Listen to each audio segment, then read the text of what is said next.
Habíamos hablado sobre el trabajo, ¿cierto? Y dentro de ellos encontrábamos la oferta y la demanda que habían como factores en ellos. Entonces, ¿qué ocurre? Van a equidistar o van a fortalecer o van a mencionar, digamos, dos variables. La primera, pues, era obviamente el salario y la segunda, pues, obedecía, pues, a la cantidad de horas que iba a trabajar la persona. ¿No? Entonces, ¿qué ocurre? Cuando se intersectan estas dos curvas de oferta con demanda, acordémonos que la oferta es lo que uno ofrece y la demanda es como la gente o lo que hay en el mercado para ejercer la función de comprar, ¿sí? O en esta oportunidad de cobrar. Entonces, ¿qué ocurre? Cuando estamos hablando de equilibrio del mercado, podemos ver que hay un punto de intersección entre las dos curvas que estamos hablando, ¿cierto? Oferta y demanda. Pero en este caso, pues inclinado hacia el trabajo. Entonces, únicamente el salario de equilibrio coincide la demanda de trabajo que realizan las empresas y la oferta. Entonces, ¿qué quiere decir? Que si yo de pronto tengo muchas personas que o sea, tengo una empresa en la cual estoy ofreciendo un trabajo, pero llega demasiada gente, yo como empresario tengo pues la opción de bajar el precio, de bajar el salario, perdón. Y entonces eso hace que las personas desistan de ese cargo o de ese puesto o de esa labor. Al contrario, si yo estoy ofreciendo mucho dinero por un trabajo, pues entonces, pues obviamente muchas personas van a querer de ese trabajo, pero como empresario, la persona empieza a colocar como unos topes, ¿sí? De exigencia. Entonces, todas las personas no van a poder adquirir o participar o competir en ese trabajo, ¿cierto? Entonces, estas conductas eh, prácticamente es un juego entre la oferta y la demanda, hace que se formen, digamos, ese punto de equilibrio. Entonces, una vez más, una vez alcanzado este punto, no existirán presiones para alejarse del mismo. O sea que vamos a colocar un equilibrio que se considera estable en el trabajo. Entonces uno puede decir, ah, ok, entonces por eso es que los salarios en tal país son de esa manera. Pues sí. ¿Por qué? Porque las personas no van a aceptar menos y y el empresario pues no va a pagar más. ¿Sí? ¿Qué hace, digamos, la inflación o digamos estas variables económicas que se enfrentan, digamos, las personas? Pues bueno, sencillamente cuando existe la inflación, pues, y está muy alta, pues la persona lo que compra hoy, digamos con $10, por ejemplo, o 100 pesos, no puede comprar mañana lo mismo, ¿sí? Porque la inflación está disparada. Entonces, esa pérdida de valor adquisitivo va a hacer que la persona, pues, o se consigue otro trabajo y le quita el puesto a otro, o pues el gobierno empezará como a generar nuevas disposiciones para que se fomenten otro tipo de políticas, ¿sí? En este caso son políticas públicas que van a fortalecer, pues, que se mantenga este punto de equilibrio estable. Si el salario vigente fuera superior al equilibrio W, existirá exceso de oferta, ¿sí? De trabajo. Es decir, hay más trabajadores interesados, pues, en realizar estas labores y se representa, digamos, con esa L de oferta que los que están dispuestos a contratar. Entonces, si se acuerdan, acá estaba la gráfica. Esta es la O de oferta, esta es la W, la mentira, la curva de demanda, y pues acá tenemos los salarios. Cuando está muy alto el salario, pues mucha gente va a querer trabajar en esa empresa, pero no le sirve al empleado, al empresario tener mucha gente, ¿cierto? Entonces, ¿qué hace? Baja el salario. ¿A dónde lo desplaza? A W, ¿sí? W, pues, salario y la E, pues, representa el equilibrio. Entonces, esa E va a funcionar como un nuevo punto de equilibrio para que los trabajadores que se estaban eh, ofreciendo para ese trabajo que tiene muchos empleos, mucho salario, pues sencillamente se va pues a correr hacia la izquierda. O sencillamente si había muy poco trabajo, pues muy poco salario, pues sencillamente se va como a desplazar a la derecha, entre comillas, haciendo una sociedad como más justa, por decirlo de esa manera. Entonces, ¿qué ocurre? Ese equilibrio de mercado, pues en ese caso los trabajadores desocupados podrían estar dispuestos a trabajar por un salario menor al vigente, ¿sí? Entonces, ¿cuál es la problemática que uno puede encontrar? Digamos, las personas se gradúan, ¿sí? Dale con el mismo cuento, pues sí, para que ustedes tengan como en cuenta cómo funciona el mercado. Una persona se gradúa y si tiene la suerte de estar trabajando en una empresa que le ofrece la posibilidad de ascender, felicitaciones. Pero la mayoría solamente pues sale y ya, ¿cierto? No tiene como un respaldo financiero para que las personas pues puedan obtener, digamos, esta, esta oportunidad.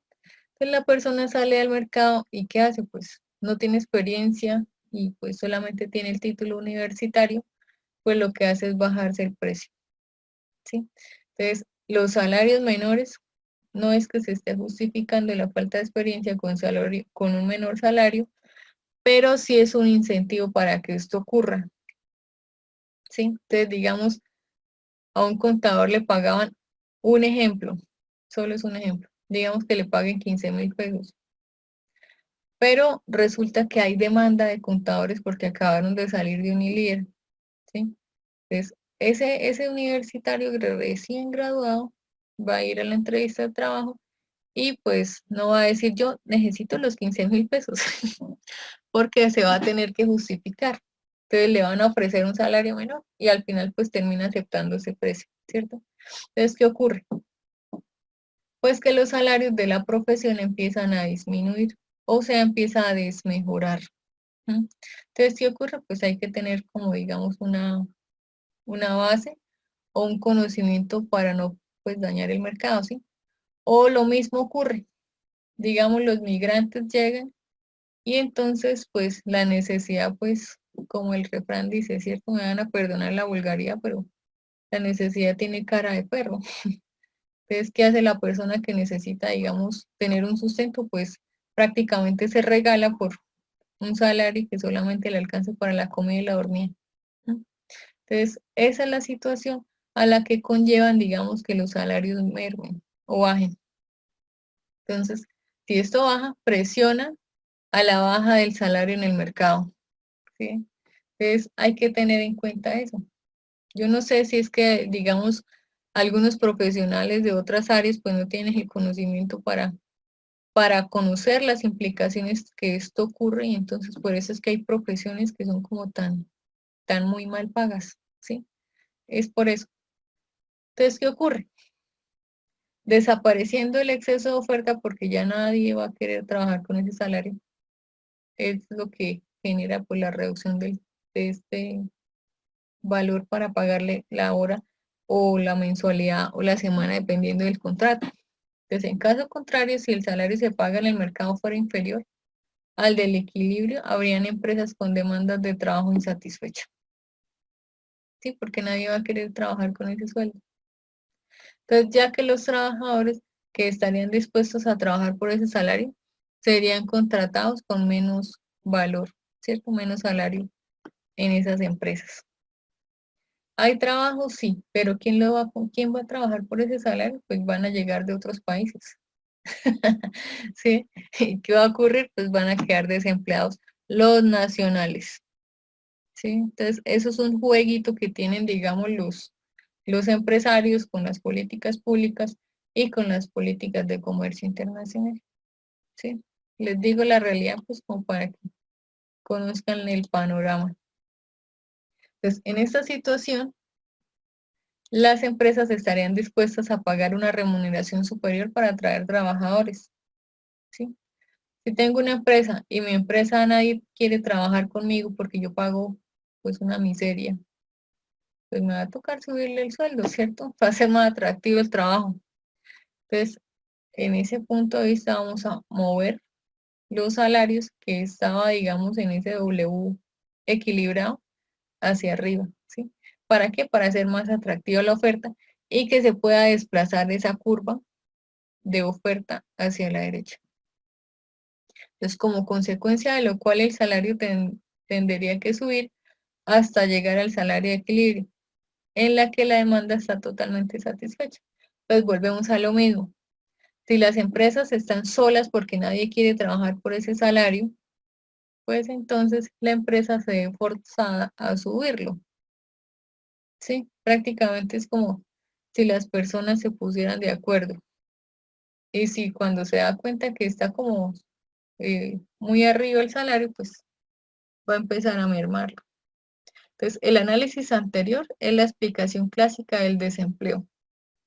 Y pues entonces en alguna oportunidad habíamos visto a Keynes, ¿cierto? Si una nación tiene desempleo, muy posiblemente su fuerza de trabajo pues se va a ir a pique. ¿Por qué? Pues sencillamente no tiene como muchas expectativas esa nación para poder desarrollarse porque la mano de obra no está. ¿Qué ocurre?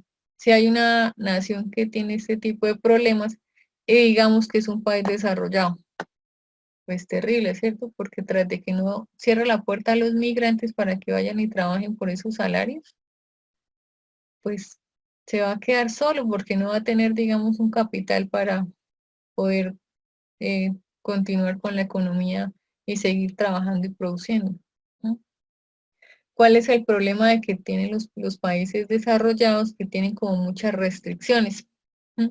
Por ejemplo, el mexicano puede ir a Canadá y no tiene pues mayor inconveniente, ¿cierto?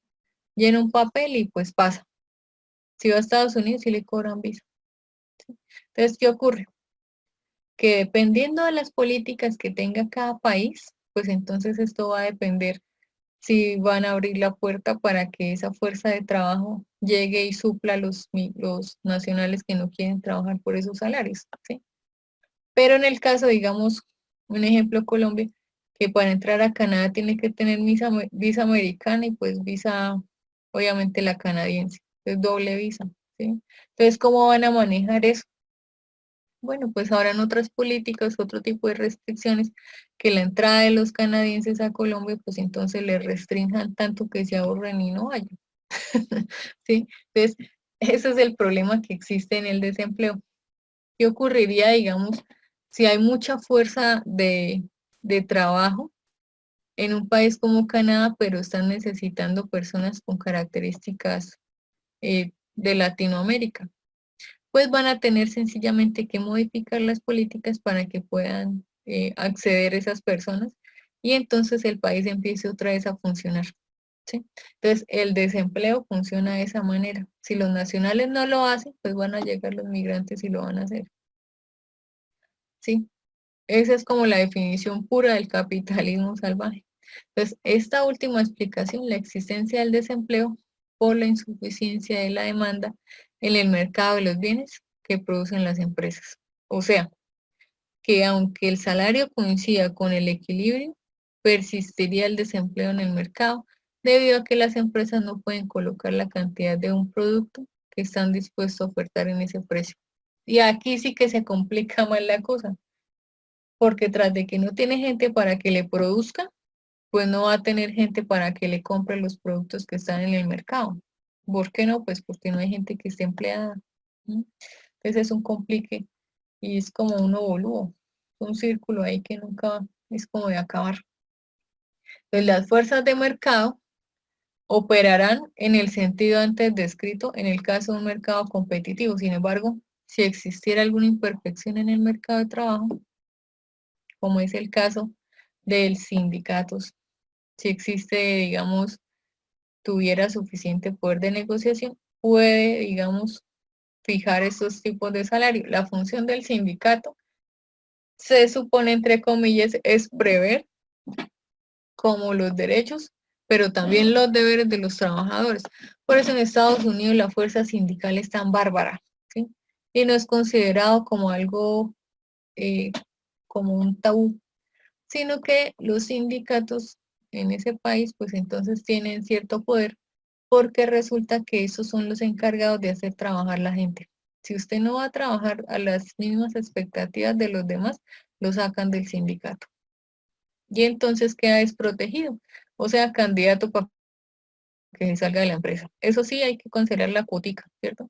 Si ustedes, digamos, son empleados en su empresa, hay un sindicato, o en el gobierno hay un sindicato, pues entonces tendrán que pagar una cuota. Obviamente la ideología del sindicato en Latinoamérica es completamente diferente a la de Estados Unidos. Entonces, obviamente en este caso existiría mayor desocupación que si prevaleciera el salario de equilibrio. Entonces, una situación similar podría resultar de la fijación de un salario mínimo o la fijación de salarios mínimos, en tanto sean superiores a un salario de equilibrio. Entonces, ¿qué ocurre? Cuando se sientan a negociar las personas para equidistar o, digamos, conocer este proceso de, de saber cuánto se va a subir el salario, digamos, en el caso, pues sería, no sé, el secretario de Hacienda o el encargado, digamos, de la parte de dinero, de trabajo, si hay un ministerio de trabajo, pues entonces él se sentaría a negociar con la fuerza sindical, los empresarios y el presidente, dependiendo pues de cada proceso que lleve cada nación, ¿cierto? Entonces, así es como se fijan, digamos, los salarios. Obviamente, digamos, hay países en los que el salario mínimo pues es como la manera de medir la riqueza, pero digamos México pues, no tiene ese problema. Entonces, digamos, las personas usualmente ganan un poco más del salario mínimo porque la mayoría de personas no creo que acepten pues ese salario porque es demasiado bajo, ¿sí? Es uno de los más bajos que hay en Latinoamérica. ¿Por qué? Pues sencillamente porque la persona no gana un salario. ¿Sí? Si ganaran todas o sea, si la empresa sencillamente quisiera solamente pagar ese salario y se enranchara o no se moviera o tuviera una posición demasiado inflexible, posiblemente ese salario tiene que subir porque pues no sería como muy justo. Entonces, las fuerzas del mercado operarán en el sentido antes descrito en el caso de un mercado competitivo. Entonces, si existiera alguna imperfección en el mercado, ¿sí? Por ejemplo, los sindicatos, que son imperfecciones, existe suficiente poder de negociación, puede resultar en la fijación del salario que supere en ese salario de equilibrio. ¿Por qué? Pues se supone que la función del sindicato es que la persona pues favorezca los intereses comunitarios, ¿sí? Y no pues sencillamente que tienda pues a bajar el salario por el que están luchando, ¿sí? Entonces por eso uno puede ver en la tabla de los salarios cuánto porcentaje han subido los salarios mínimos o cuánto sencillamente no han logrado subir, ¿sí? Entonces digamos si uno va a hablar en términos de corrupción y todo ese cuento, pues entonces va a encontrar que los representantes sindicalistas pues terminan siendo pues de los mismos.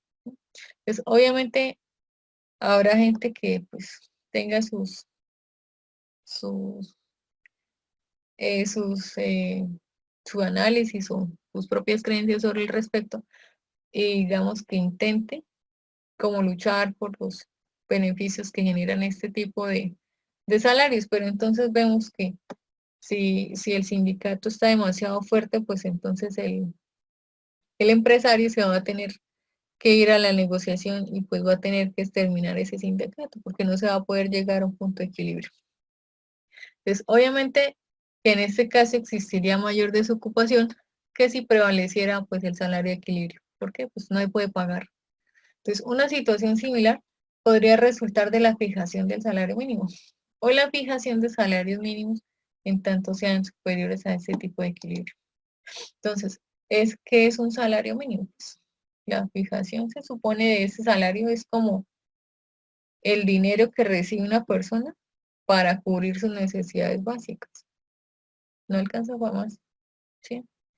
¿Qué ocurre? Pues entonces el gobierno tendrá que dar, digamos, unas alternativas adicionales para que, digamos, si la educación es costosa, por ejemplo, la salud es costosa, pues entonces o el transporte o el sistema de transporte es como complicado y pues costoso, o las distancias son muy grandes como en Puebla, pues tendrán que generar, digamos, algún tipo de subsidios, ¿sí? Para justificar ese salario, porque la gente inconforme, pues no creo que sea muy posible que quede satisfecha, pues si al final termina siendo explotada. Entonces, esta fijación del salario mínimo se ha entendido en diferentes países como una forma de proteger a los trabajadores que tienen bajos ingresos.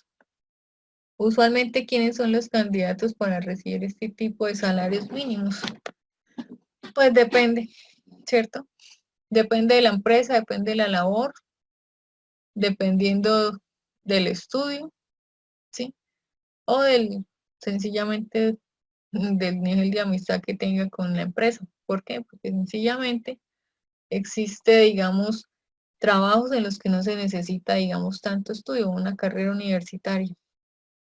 Entonces van a pagar necesariamente un salario o un poco más, ¿cierto?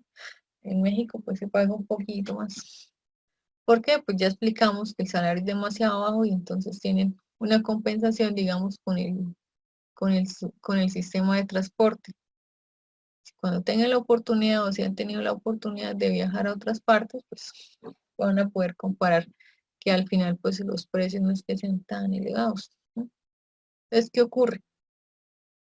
La fijación de salario mínimo se ha entendido pues obviamente como una forma de protección a los trabajadores que pues sencillamente no tienen como eh, las herramientas para poder concursar por un trabajo que tenga varios ingresos, ¿cierto? Entonces, ¿qué ocurre? El modelo de oferta y demanda de trabajo constituye una poderosa herramienta para que se analicen las consecuencias de este tipo de medidas de política que ocurren en el mercado de trabajo. Entonces, los resultados inmediatos de eso, pues sencillamente es como encasillaron el mayor grupo de personas bajo este tipo de salarios, ¿sí? ¿Quiénes caen ahí? Las personas que trabajan en oficios generales, o sea, las personas que hacen aseo, la señora que hace el café, por ejemplo. También puede ser, digamos, oficios como el señor que barre la calle, por decirlo de esa manera, o la chica que atiende la tienda, ¿sí? Son como salarios mínimos que no les van a pagar más. ¿Por qué? Pues sencillamente son considerados como que no necesitaran de un salario un poco más, ¿sí? Entonces, aunque suene injusto, pues funciona así la economía. ¿Por qué? ¿A quién va a beneficiar? Pues obviamente al empresario, pero si el empresario paga más, pues ya vimos que no puede pagar tanto sueldo porque tendría que despedir empleados, ¿sí? Entonces es como una camisa así muy forzada. Entonces, el resultado de esta medida en el mercado del trabajo, pues no es claro desde el punto de vista del bienestar de la sociedad. Si nosotros vamos a analizar, digamos, un estado de bienestar, ¿m? Podemos encontrar que de esas partes de bienestar o de ocio o de la salud, pues existen ciertas falencias, ¿cierto? Porque la sociedad pues no va a tener un bienestar pues adecuado. Si las personas categorizaran la felicidad de acuerdo al nivel de bienestar, pues entonces Latinoamérica no sería tan feliz, ¿sí? ¿Por qué? Porque no creo que nadie sea feliz teniendo la nevera vacía, ¿sí? Entonces, este punto de vista de bienestar genera, digamos, problemas. ¿Por qué? Bueno, pues porque sencillamente las necesidades no van a quedar satisfechas porque el principio de economía dice que existen necesidades ilimitadas con recursos que son limitados. En este caso, pues el dinero es el recurso limitado.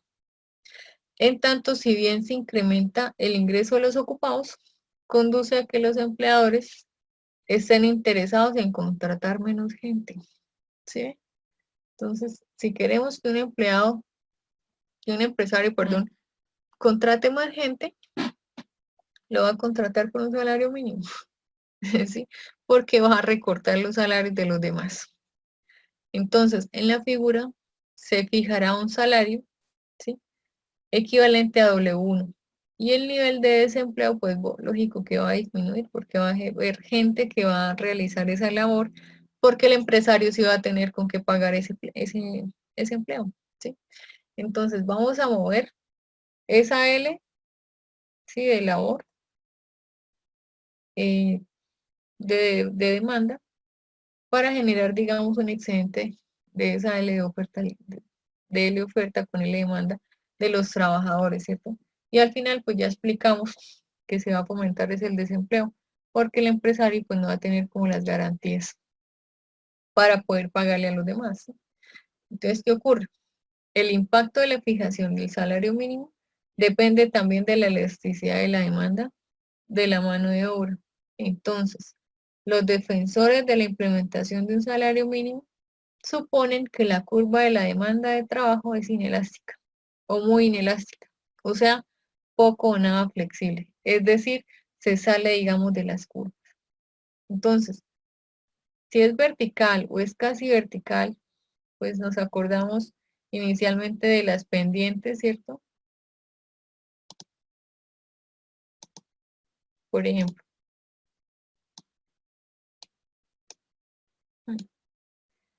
si digamos yo tengo una pendiente así,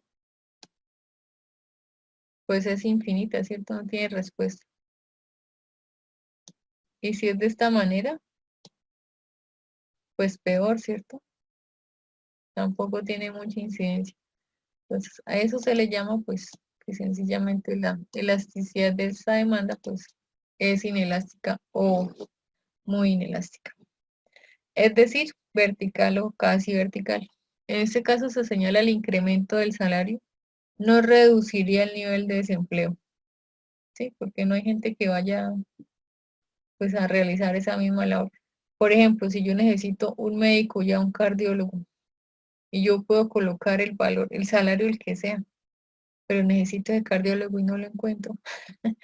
Entonces igual no me va a funcionar nada, ¿cierto? ¿Por qué? Porque no está el encargado que yo necesito con esas características por la urgencia. Entonces no tiene como mucha incidencia. Entonces, sin embargo, la realidad ha evidenciado que dicha curva es bastante elástica, coincidiendo con la mayor parte de los resultados empíricos que la elasticidad precio es cercano a uno, ¿cierto? Entonces, cuando nosotros estamos hablando de una elasticidad, es porque tenemos una pendiente básicamente igual a uno, ¿sí? O sea, sí se puede realizar, digamos, este tipo de ofertas porque existe, digamos, una demanda que le va a suplir. En el caso que colocamos, pues no se podía. Por ejemplo, si tenemos el ingreso de la actividad principal de los trabajadores, este es un ejemplo, puede ser cualquier ciudad. Entonces uno puede decir que estos son los sectores y estos son los salarios que están pagando, ¿sí? Todo el país, pues ese es como el salario normal. Y en la capital, pues están pagando esto. Y en el interior, pues esto. ¿Por qué podría haberse la diferencia de estos salarios? Bueno, uno puede decir en Montevideo, pero uno puede colocar Ciudad de México. En Ciudad de México los salarios son un poco más altos o en el norte de México son más altos. ¿Por qué? Porque la vida es más cara, ¿sí? Entonces no es justo o no sería posible que los salarios fueran igual a Puebla cuando realmente se tienen que pagar, digamos, muchísimos dólares porque prácticamente la moneda que impera pues es el dólar en las fronteras, por ejemplo, Tijuana, ¿sí? Porque hay mucho movimiento, hay mucha rotación. Entonces por eso es que los salarios en esas partes son un poco más elevados. O digamos en Ciudad de México, que son tan grandes esas distancias, tan congestionados, pues sencillamente las personas van a tener que tomar, digamos, varios autobuses. En el peor de los casos, un Uber, ¿sí? Pues por eso es que ocurre de esta manera. Y pues en el interior, pues va a existir, digamos, un tipo promedio, ¿sí? El interior, pues es la parte como más, eh, dependiendo de cada país, claro está, como más desarrollada y las distancias son un poco más cortas, ¿cierto? O en este caso, pues quiere decir que el interior es la parte como más desolada, dependiendo de la cantidad de empresas, de la demanda, pues, o de la oferta, pues vamos a encontrar este tipo de valores. Pues en el cuadro vemos que el salario promedio de la actividad principal es mayor que aquellos que viven en la ciudad, en el resto del país. Y se evalúan los salarios promedio por el sector de la actividad.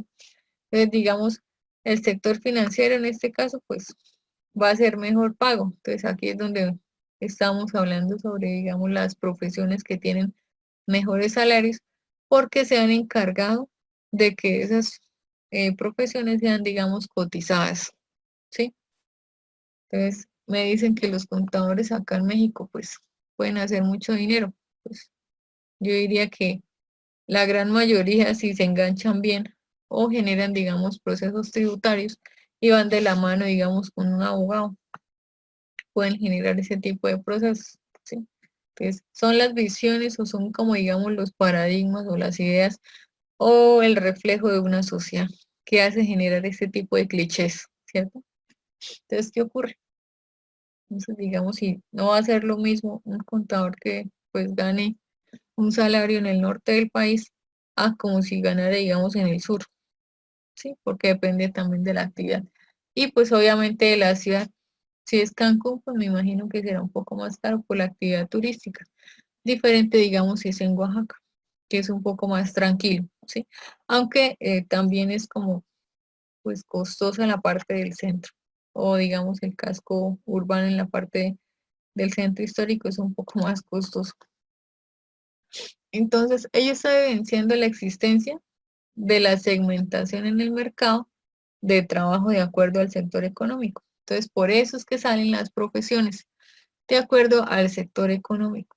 Así uno no lo quiera, digamos, como reconocer o ver de esa manera, podemos encontrar un espacio que me sobra, que, digamos, las universidades o, digamos, la cantidad de profesionales que tiene un país va a depender de eso, ¿sí? La gente dice, ah, no, yo quiero estudiar, digamos, no sé, quiero ser ingeniero financiero, quiero ser analista de negocios, un ejemplo, o quiero estudiar medicina. Entonces, de acuerdo al sector económico, es porque se posicionan estas profesiones. Entonces, la gente va a tender como a irse allá. Entonces, la demanda en este caso serían los estudiantes que van a terminar convirtiéndose en este tipo de profesionales. Pero, ¿qué pasa si las profesiones que estaban tan bien pagas tienen un exceso de demanda de, pues, de universitarios ya graduados? Pues, este tipo de profesiones pues tiende a bajar el valor como se está pagando, ¿cierto? Entonces, si se analiza el interior de los sectores, pues también se van a identificar distintos niveles salariales determinados y probablemente pues las características de los puestos de trabajo pues van a estar ligados a ese valor del producto marginal, ¿sí? Entonces, lo que decíamos, dependiendo de las características, pues el empresario va a escoger la persona que más le convenga. Entonces, ¿qué ocurre? Nosotros tenemos a veces existen en las empresas sindicatos y pues el salario, pero dentro de los sindicatos también van a encontrar funciones de este empleo, porque los sindicalistas tienen que ser empleados, ¿sí? No es que yo soy el sindicalista y entonces yo no trabajo. No, la ley es para todos mismos, ¿cierto? Entonces, ¿qué ocurre? Que aquí, digamos, el argumento tradicional respecto a la existencia de los sindicatos es la ausencia de condiciones de competencia del lado de la demanda, o sea, de los empleadores, dado el reducido número de empresas demandantes y la consecuente capacidad de incidir en el mercado. Entonces, ¿qué ocurre? Existen, digamos, empresas que realmente sí pagan demasiado bajo por realizar una actividad. Entonces, ¿qué hacen la función de este tipo de sindicalistas? O este tipo, digamos, cuando son encargados del gobierno para que vayan y realicen visitas para vigilar cómo están, digamos, pagándole a sus empleados. Puede llegar el auditor del gobierno o el estatal o el federal o el nacional o el municipal. Le van a decir, bueno, yo quiero que usted me muestre la nómina, cuántos empleados tiene y cómo les paga. ¿Usted les está pagando seguridad social o cómo es que los contrata? ¿Sí? Entonces, de acuerdo a las exigencias que este tipo haga, pues van a encontrar, digamos, si la empresa está cumpliendo o realmente está explotando a los demás. Entonces, existe una extensa literatura, ¿sí?, que evalúa los efectos de los sindicatos sobre los salarios. Ya lo dijimos, ¿cierto? Sindicalista, pues se supone que va a negociar para favorecer al empleado. ¿En qué lo va a favorecer? En que el salario pues se le aumente y que exista protección de su trabajo. Porque de nada sirve que luchen por unos valores en los salarios si al otro día está despedido, ¿sí? Pero a veces los sindicalistas no piensan en el aspecto que el ente económico, ¿cierto?, va a poder quebrar. ¿Qué pasa si esa empresa quiebra? Pues se van todos a la calle, ¿sí? Entonces hay que tener mesura, digamos, en el momento de exigir, digamos, o de colocar, pues, las exigencias para este tipo de salario. Si tengo 100 empleados, pero digamos en una pandemia como esta, ¿qué hacemos? A todos no los puedo contratar, o les rebajo el sueldo o echo gente, ¿qué hago? Entonces van a decir, no, pues me creo más ingresos. Sí, pero ¿cuáles? En el mundo, pero si el mundo también está igual que nosotros. ¿Sí? Entonces, el empresario, si es bien zorro, pues va a tener la oportunidad de, digamos, generar nuevas actividades o nuevas estrategias para favorecer a sus empleados y que el negocio le siga funcionando, ¿sí? Entonces, digamos, va a generar, digamos, ofertas que hagan más atractivo ese precio. Ya les dije, si no hay empleados, no hay dinero, ¿cierto? Porque los empleados pues reciben el dinero y si ellos no tienen dinero, ¿cómo consiguen billete para ir a pagar y comprar productos a otro a otro empresario? Es una rotación. Entonces, ¿qué ocurre? Pues sencillamente se concuerdan, ¿sí?, en general, en que la existencia de los sindicatos se asocia a mayores salarios para sus afiliados. Entonces, los que no están afiliados al sindicato, pues, existe la desigualdad, pues sí. No paga su cuota sindical, pues entonces gana menos, ¿sí? Dependiendo de las políticas que tenga la empresa. Eso sí es individual para cada uno. Entonces, se argumenta que los sindicatos pueden coordinar los ofertantes, o sea, los empleados. ¿Por qué? Pues sencillamente si no le hacen caso al sindicato, ¿a quién le van a hacer? Cuando es una fuerza de trabajo grandísima. Entonces, lo que le otorga poder de mercado, el cual es utilizado en la negociación permitiendo elevar ese salario. Claro, los salarios se pueden elevar, pero necesita compromiso de los empleados. ¿Qué tal yo pagándole 10.000 pesos a una persona que solamente va a chatear al trabajo? No tiene sentido, ¿sí? Entonces, existen unos compromisos, pero va a tocar que trabajen para que del mismo cuero, así como el refrán dice, salgan las correas, ¿cierto? ¿Por qué? Porque sencillamente las personas tienen que generar, digamos, este tipo de procesos económicos y productivos, empresariales, para que la empresa pues se desarrolle. Si se desarrolla, pues hay más mercado, pues hay más dinero y se les pueden elevar los trabajos. Por eso es importante saber elegir los empleados con los que uno está contando, ¿sí? Porque no se puede conseguir gente que no sea responsable y si me genere, digamos, pérdidas en la nómina. Entonces, el rol de los sindicatos puede ser similar a los de los cárteles en el mercado de productos o los carteles. Suena así como raro. Entonces, el punto crucial es si el salario resultante se ubica por encima o por debajo del salario de equilibrio. Y acuérdense que el salario de equilibrio es la intersección entre la demanda del ofertante y la demanda pues del que demanda, ¿sí? Entonces, de acuerdo a eso, pues uno va a mirar si de pronto le pueden pagar un poquito más de lo que está en el punto de equilibrio y no me va a generar un caos en la empresa, ¿sí? Por eso es que a veces uno dice, es que ese sí es todo tacaño, ese jefe mío no me quiere subir el sueldo. No es que no quiera, es que no puede, ¿sí? Porque si se lo sube a usted, tiene que subírselo a los demás por principio de equidad. Dado que ello podría conducir a desocupación de parte de la fuerza del trabajo, ¿cierto? Si le subo a usted el sueldo y al otro no, pues tengo una demanda. Y eso sí que me sale más caro. Entonces, por supuesto, las consecuencias sobre el nivel de empleo dependerán de la preocupación del sindicato sobre este tema. ¿Sí? Y a ver si la situación les va a afectar a sus afiliados. Lo que decíamos, digamos, yo tengo un problema digamos, imprevistos así fuertísimos que ya tenemos casi un año encerrados, ¿cierto? Los chinos tienen más de un año completo porque empezó en octubre, nosotros tenemos, ¿qué? 10 meses menos 3, 7 meses. Y parece que se va a postergar. ¿Por qué? Pues viene el caos y viene otra vez como el rebrote y vuelve otra vez la empresa y se cierra. Entonces, dependiendo de los impactos que tenga en el mercado, de las estrategias que se generen, pues puede ocurrir que el empleado pues se conserve o pues o se vaya, ¿sí? Pues la diferencia más relevante entre aquellos trabajadores afiliados a un sindicato y al resto es que los primeros negocian en conjunto porque el objetivo de un sindicato es la colectividad, ¿sí?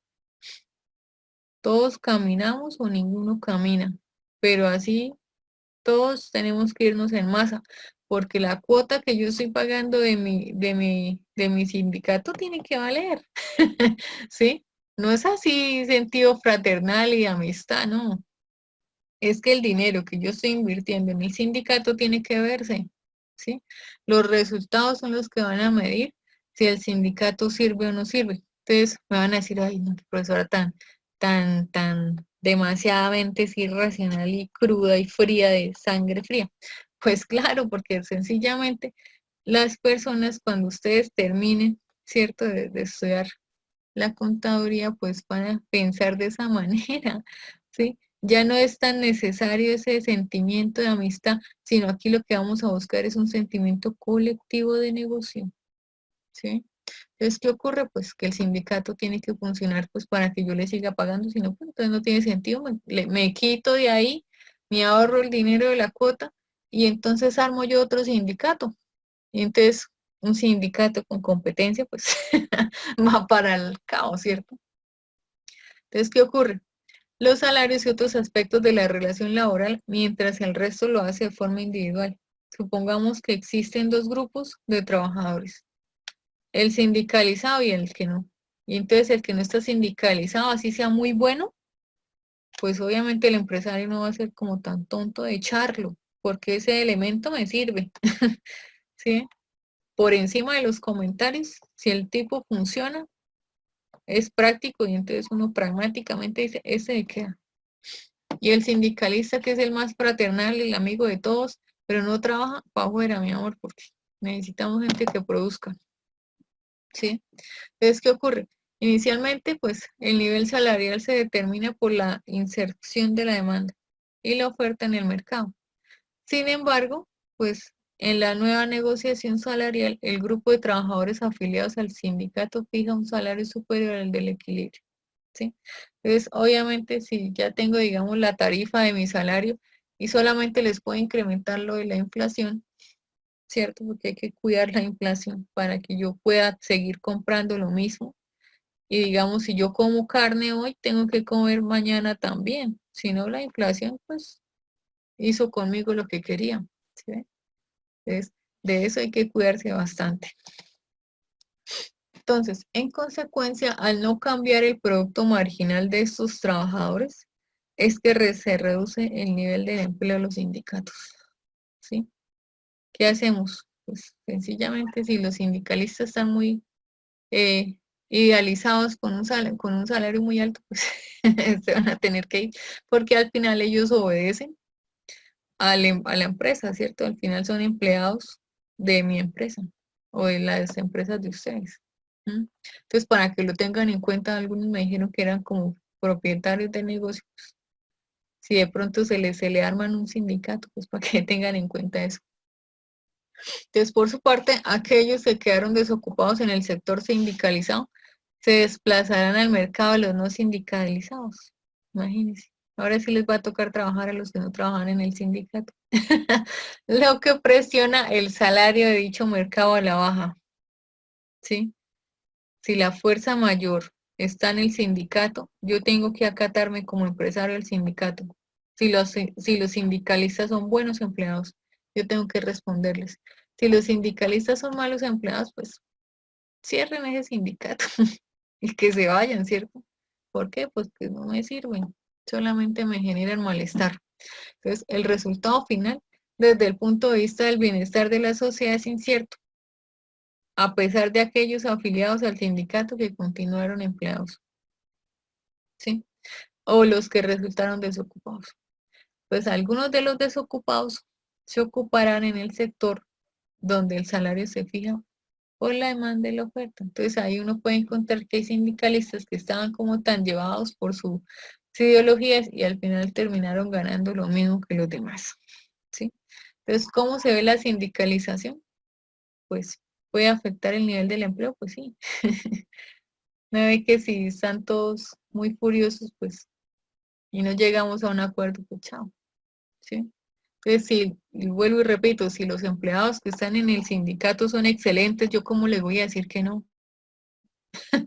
¿Sí? Me están pidiendo sus justas garantías. Entonces, ahí uno puede negociar. Sí les subo el salario, pero tenemos que, no quiere decir que me los voy a trabajar el sábado y el domingo, ¿no? Ni que les voy a aumentar las horas, ¿no? Sino sencillamente hay que tener cuidado, ¿sí? En el aspecto que ellos tienen que generar un nivel de producción mayor. Ese empleado sindicalizado, pues entonces tiene que tener una estrella de excelencia, ¿sí? Para que no se me afecte mi nivel de producción y yo no pierda, digamos, poder en el mercado como empresario. Pero a su vez, su incidencia en este campo también dependerá de las características de la negociación salarial, ¿sí? Si es un empleado muy bueno, está sindicalizado, no llegamos al acuerdo, pues entonces va a llegar otro y me lo quita, porque entre los empresarios también hay competencia de la gente con la que uno trabaja, ¿sí? Pilas ahí entonces, porque si tengo un empleado estrella y no lo valoro, pues ¡guau! Llega otro y se los lleva, ¿sí? ¿Y yo qué hago? Es mi empleado estrella el que me hace el dinero. Entonces, cuando las mismas son de carácter nacional, los sindicatos pueden ser proclives o internar, ¿sí? O internacionalizar la situación macroeconómica. Entonces se expande ese sindicato y ¿qué hacemos? Porque digamos son empresas que son multinacionales. Entonces van a tener el apoyo de otros países. Y entonces yo soy el gerente, entonces ¿qué hago? Me toca darle respuestas al dueño, ¿sí? Entonces, o sea, puede incrementar su interés en el nivel salarial resultante, pues, para que sea competido con otras tasas de empleo que estén como a la baja. Entonces, por el contrario, la negociación al nivel sectorial o de empresa puede reducir esta preocupación sobre el nivel general de empleo de la economía. Entonces, se incrementa, digamos, la relevancia de los intereses de los miembros del sindicato. Ya les dije, si el sindicato es bueno, porque tiene buenos empleados, hacen sus reuniones, van allá y pelean y parecen, digamos, Fidel Castro, pero trabajan. Entonces, ¿yo qué hago? Ustedes se reúnen sus horas sindicalizadas, pero conmigo me trabajan, ¿cierto? Entonces, de esa manera, uno puede negociar y encontrar, digamos, una fuerza o un apoyo en el sindicato, si el sindicato realmente es bueno. El empresario, pues al final tiene las riendas, ¿no? No es que ahí el sindicato pues viene aquí a mandar en mi empresa, pues no. Sí, entonces si el sindicato solamente es pura rebeldía y no trabaja, pues se puede disolver. ¿Por qué? Porque eso tiene que quedar en las cláusulas, ¿sí? Cuando se le armen los sindicatos, pues se diga, no, vamos a firmar aquí un acta y ustedes dicen, si el sindicato se porta mal, hacemos una cláusula de disolución, de disolución y pues se acaba ese problema, ¿sí? Entonces, el grado de sindicalización, entendido como la proposición de los trabajadores con una afiliación sindical, ha venido reduciéndose desde la restauración democrática, ¿sí? ¿Por qué son permitidos? Bueno, pues porque es un derecho del trabajador exponer sus, sus inquietudes.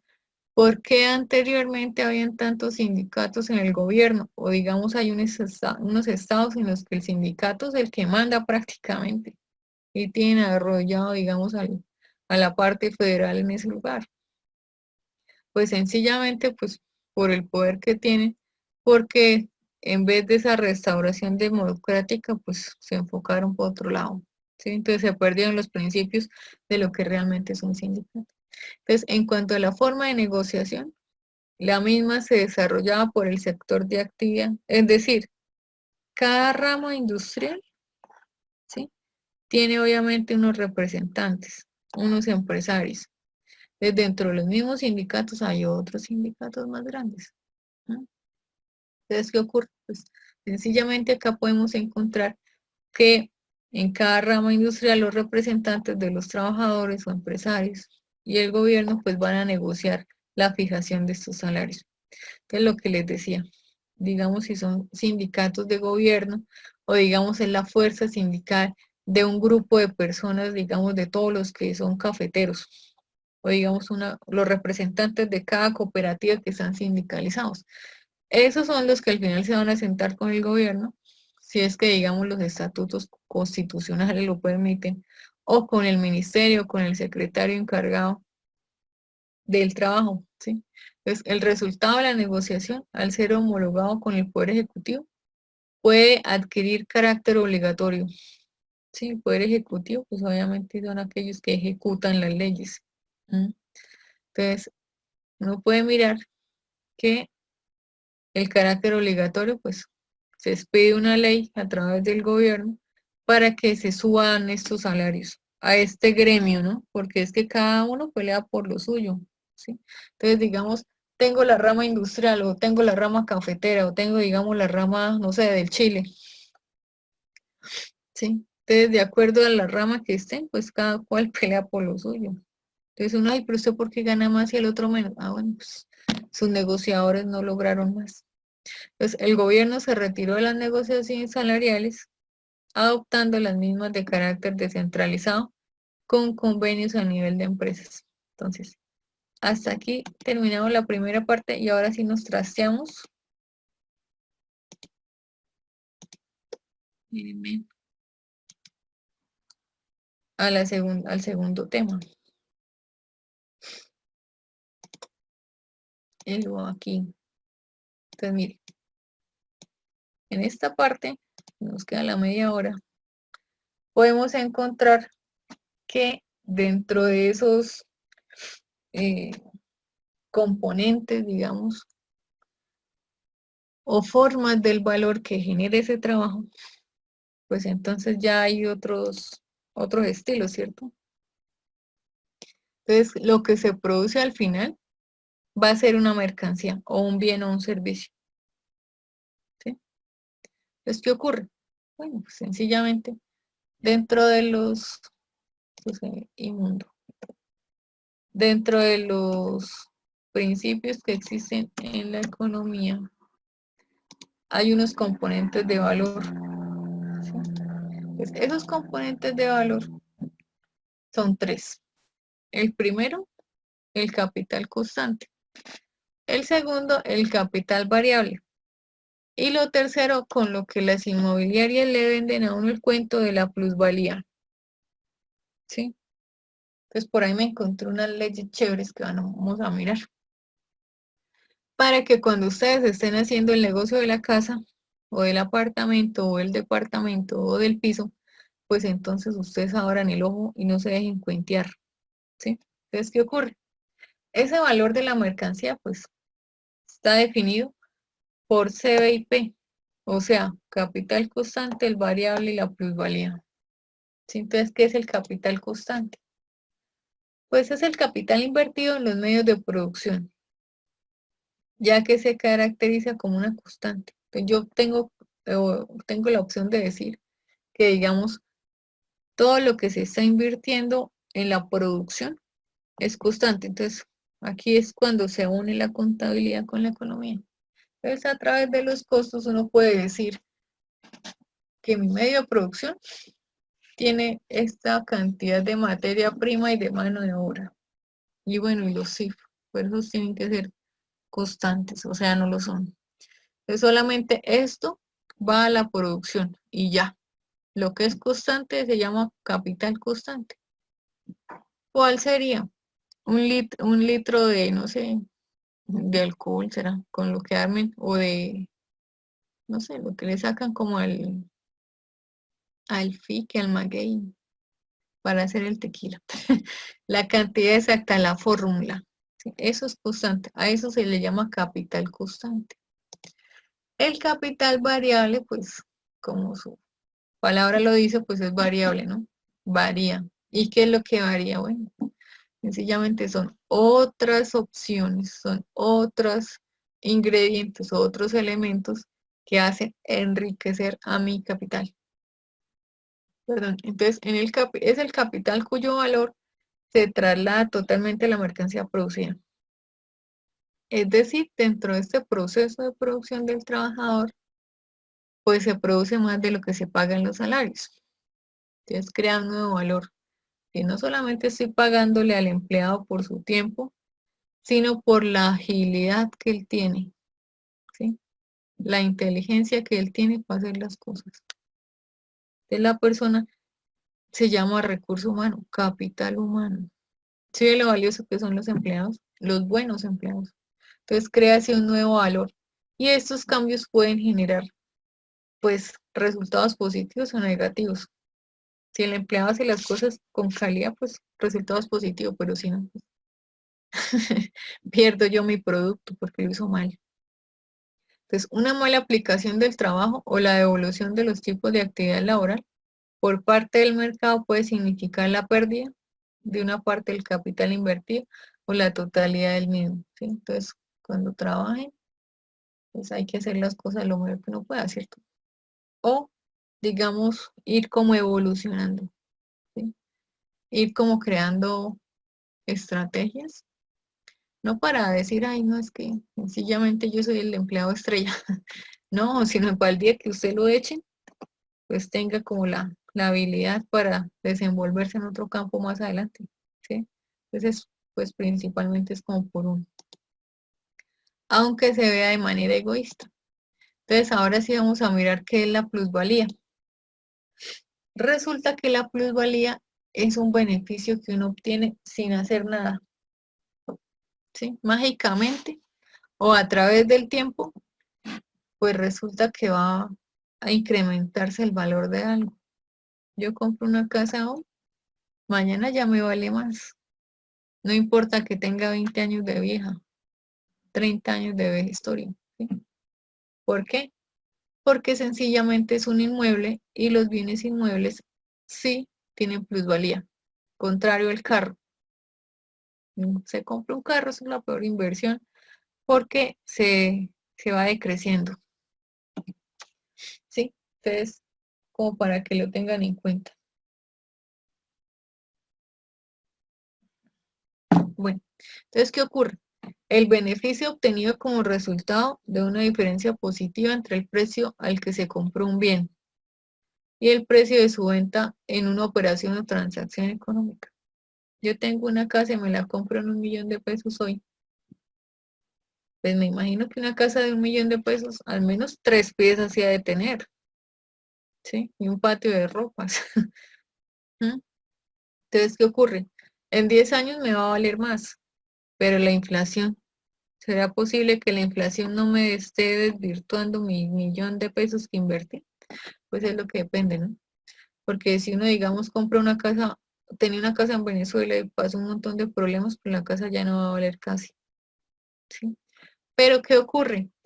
Si, digamos, la compro en México y México se desarrolló, dicen que en el 2050 se va a desarrollar, vamos a ver, 2030, por ahí. Si el país se desarrolla, uff, la casa va a valer un montón. ¿Por qué? Porque es un país de primer mundo, ¿cierto? Hagamos bien las cosas para que México se desarrolle y nuestros inmuebles pues suban de precio. Entonces, ¿qué ocurre? Pues que la diferencia cuando yo compré el bien y ahora la voy a vender, esa resta entre los dos, eso se llama plusvalía. Pero hay que tener en cuenta la inflación, no se les olvide. Eso no es solamente decir como cuentas alegres y ya, sino saber si con ese 1.000.000 de pesos yo también me puedo comprar una casa igual o mejor. Si me la puedo comprar mejor, yo perdí el billete. Si me la puedo comprar un poco, pues, al menos no tenga 3 piezas, pero sí como un cuarto de ropas donde uno pueda guardarla o tener un closet, pues entonces quiere decir que mi plata todavía vale, ¿sí? Entonces, el incremento del valor de un bien o un producto por causas diversas que los propietarios no pueden controlar o influir en ellas, a eso le llaman ganancia o le llaman plusvalía, ¿sí? Y tiene unas características. ¿Cuáles son?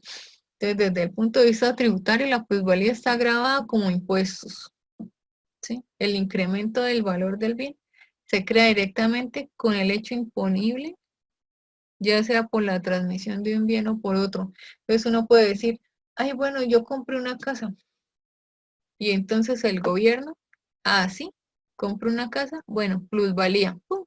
Le colocan a uno impuesto de renta, paga el impuesto, mi amor, ¿sí? Porque el gobierno sabe que esa casa está incrementándose su valor. ¿Qué ocurre si el impuesto predial no es caro? Pues entonces está pasando algo raro, ¿sí? ¿Por qué? Pues sencillamente porque la plusvalía está desmejorando. ¿Mm? Entonces, el incremento del valor del bien se crea directamente con un hecho imponible, ¿cierto? ¿Quién lo impone? Pues el gobierno a través de la tributación. ¿Quién tributa? Pues el Congreso, ¿cierto? Es el que al final termina haciendo las leyes y aprobándolas. Entonces, las plusvalías son grabadas en el impuesto sobre la renta de las personas físicas y en el impuesto sobre las sociedades, porque las empresas también pagan plusvalía, ¿sí? No dice, el impuesto a la renta, pues es el impuesto predial, pues sí. Entonces, las empresas también pagan su plusvalía.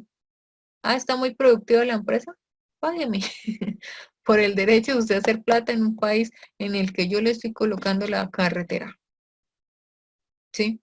Le estoy trayendo seguridad y los inversionistas y gente para que le compre. Eso vale y entonces lo cobran a través de impuestos. Entonces, dependiendo de la naturaleza del sujeto pasivo o activo, ¿sí? Entonces, a veces la plusvalía es económica a causa de la inflación. ¿Te acuerdas? Ese es el monstruo y el coco de todo economista o todo contador o todo financiero. Imagínense. Si se dispara la inflación, ¿qué hacemos? Ya les dije, hoy como un pedazo de carne y mañana me toca comer la mitad del pedazo de carne. Y después si sigue inflándose, pues gravísimo porque voy perdiendo mi poder adquisitivo. ¿Mm? Entonces, ¿qué ocurre? Hay otras características. Entonces, si hablamos de una venta de un inmueble, el pago de la plusvalía municipal se realiza en el ayuntamiento, o sea, el pago de la renta. Cada ayuntamiento o cada alcaldía municipal, pues uno vaya y paga el impuesto. Bueno, obviamente existen los depósitos y eso, pero antiguamente uno iba allá, el señor del campo, hacía la fila, entonces pagaban en la alcaldía. Orgullosamente, hoy pagué mi impuesto. ¿Sí? Entonces, allí pues se realizan este tipo de pagos. Entonces, los requisitos a presentar son la referencia catastral de la vivienda que aparece en el impuesto de los inmuebles, porque una cosa es el valor del catastro, ¿sí? Y otra cosa es el valor del mercado. ¿Cuánto vale la casa? Pues 3 veces más de lo que tiene ahí escrito en el impuesto, en el valor catastral, ¿sí? Si yo tengo una casa grandísima, pero está fea, y no es de tapia, es de tierra, no es de material y solo es un piso. Pero eso sí tiene un montón de patio grandísimo. ¿Qué me vale a mí? El lote, ¿sí? ¿Para qué me lo quieren comprar? Para hacer un conjunto residencial o para hacer un edificio, una construcción. ¿En cuánto lo vendo? 3 veces más de lo que dice ahí, pero depende, ¿no? Uno puede a veces duplicarlo, quintuplicarlo, sextuplicarlo, dependiendo del paciente con el que uno va a tratar para venderle, ¿sí? Pero ¿qué ocurre si solamente lo quiere para vivir? Pues no, pues se va a mantener en un precio mínimo, ¿no? Entonces, esa referencia catastral de la vivienda, pues obviamente uno no va a venderlo en el precio del catastro, ¿sí? Compro un apartamento pequeñito, 2 pies, casi todas las casas dos piezas, como si la gente no tuviera sino un solo hijo. ¿Sí? Entonces, ¿qué ocurre? En esos catastros que son pequeños, pues dependiendo del lugar, pues va a subir o a bajar, ¿no? Entonces, ¿qué ocurre? La fecha exacta de la compra de la vivienda y la fecha en la que se prevé la venta, en la oficina tributaria va a hacer el cálculo. Bueno, uno puede tantear. Si tiene una casa, prevé. ¿Sí? Si no tiene la casa y entonces la vende, pero la vende mucho y le va re bien en la venta, pues genial, ¿cierto? Felicitaciones, quiere decir que hizo un buen negocio, porque se va a poder comprar, digamos, una y media, pero si no, grave. Mire, entonces, digamos, tengo una casa, la que le decía, 1.000.000 de pesos, imaginemos que tiene 3 piezas, y así, subió de precio, ¿cierto? Mi casita fue una buena inversión, porque imagínese que al lado le hicieron una construcción, luego le hicieron un centro comercial, luego le colocaron el gimnasio más gomelo de todo Puebla. Ah, ahí sí la hice, ¿cierto? ¿Por qué? Porque va a traer gente y alrededor de esa gente me van a crear negocios. Se me valorizó la casa. Luego le hicieron una autopista y luego le hicieron un superpuente y luego un parque, ¿sí? Entonces hay que tener cuidado dónde va a comprar uno. Entonces resulta que México tiene unas leyes para la plusvalía, ¿sí? Es un concepto bastante común cuando se habla de viviendas y consiste en el valor agregado que gana una propiedad con el paso del tiempo, incrementando su costo de compra y de venta dentro del mercado. Y entre los elementos puede influir el valor de la plusvalía. Se encuentra la ubicación de la propiedad, los servicios de la zona, si hay zonas verdes, si es demasiado ruidoso, si es una zona de peligro. Yo camino 2 metros y ya me atracaron. No tengo ni un bus, me toca caminar un montón para tomar un colectivo, un transporte. ¿Mm? La antigüedad de la construcción, los costos de la remodelación. Es una casa de tapia, pero eso se ve como de las quintas antiguas de la colonia. ¿Sí? Vale, porque es algo arquitectónico y tiene un valor histórico. Entonces, esas casas viejas que a veces uno ve, se pueden remodelar, manteniendo y conservando la estructura. En pocas palabras, no solo estás vendiendo o comprando una casa, sino el entorno, ¿no? Hay que tener cuidado donde va uno a invertir el dinero, porque se le puede desmejorar. Entonces, ¿qué ocurre? Hace unas semanas se presentó una ley de vivienda en la Ciudad de México, donde se propone eliminar este término de la plusvalía. ¿Cómo la ven? Entonces, no los estoy agitando, pero es un proyecto, ¿sí? Así como se presenta este proyecto, puede que exista y se desista, ¿sí? Entonces, ¿qué ocurre? Si se le quita la plusvalía al inmueble, pues ni para qué pague, ni para qué se compra una casa, ¿cierto? Pague arriendo toda su vida, porque para qué va a invertir algo grande. Entonces, se ha dicho que a causa de eso se reducirán las ganancias de la persona que está vendiendo la propiedad. Por ejemplo, cuando se realiza una venta, pues uno le hacía la plusvalía, ¿cierto? Pero debe ahora depender de una cantidad de impuestos proporcionales a la venta, o sea que el gobierno parece que va a regir esto. No lo estoy agitando, es solo una propuesta y pues entonces ustedes pueden encontrar, digamos, esta ley. Entonces, ha causado una controversia, pues lógico, ¿cierto? Por considerarse que es un atentado contra el derecho a la propiedad privada del mexicano. Pese a que por decisión unánime fue aprobada por el Congreso de la Unión, argumentando que bajo ninguna circunstancia se aumentarán los impuestos. Acuérdense que la plusvalía pues va de la mano con los impuestos, ¿sí? Entonces no se crearán nuevos impuestos, dice. Es imposible que se cree un nuevo impuesto al crear leyes, ya que eso únicamente pues puede hacerlo el Código Fiscal y pues debe ser justificado, pero ustedes tienen que tener en cuenta que esta ley pues es en Ciudad de México, yo no sé si afecte a Puebla. No se restará valor a las propiedades. Esa es una plusvalía como controlada, ¿sí? No le puede colocar, digamos, el precio que yo quiera, sino el que el gobierno estipule, como unos rangos, ¿sí? ¿Para qué? pues para evitar que, digamos, las casas antiguas en un pueblo, pues lleguen a valer 2 millones de pesos cuando es un montón de tierra, pero fea, ¿sí? Entonces, las exageraciones a veces en los precios de los predios, lo que hacen es que generen valores, pues, reinflados, ¿sí? Realmente no vale todo eso. Entonces, como yo coloqué esta casa a 2 millones, los de los demás también, la mía también vale 2. Y entonces, ¿quién va a poder comprar ese casco tan viejo? ¿Cierto? Pues nadie. Entonces las casas se deterioran, le da mal aspecto, no atrae turismo, ¿sí? Entonces a veces se crean este tipo de leyes para que se controlen, ¿no? Contrario a lo que se ha dicho, las propiedades en compra y venta no tendrán menor valor, pero sí habrá un aumento de impuestos en la proporción de la zona donde se encuentre el inmueble, y dichos recursos serán utilizados para el desarrollo de la misma, ¿sí? Entonces a veces uno se asusta de las leyes, sino después las revisa y dice, ay, sí, es buena ley, ¿cierto? ¿Por qué? Porque si usted quiere comprar en el centro y la casa vieja vale 2 millones, pero con la ley, pues ahora le toca vender al precio justo, pues usted puede acceder, ¿sí? Entonces, se pretende aumentar la cantidad y calidad de la cantidad de viviendas, ¿sí?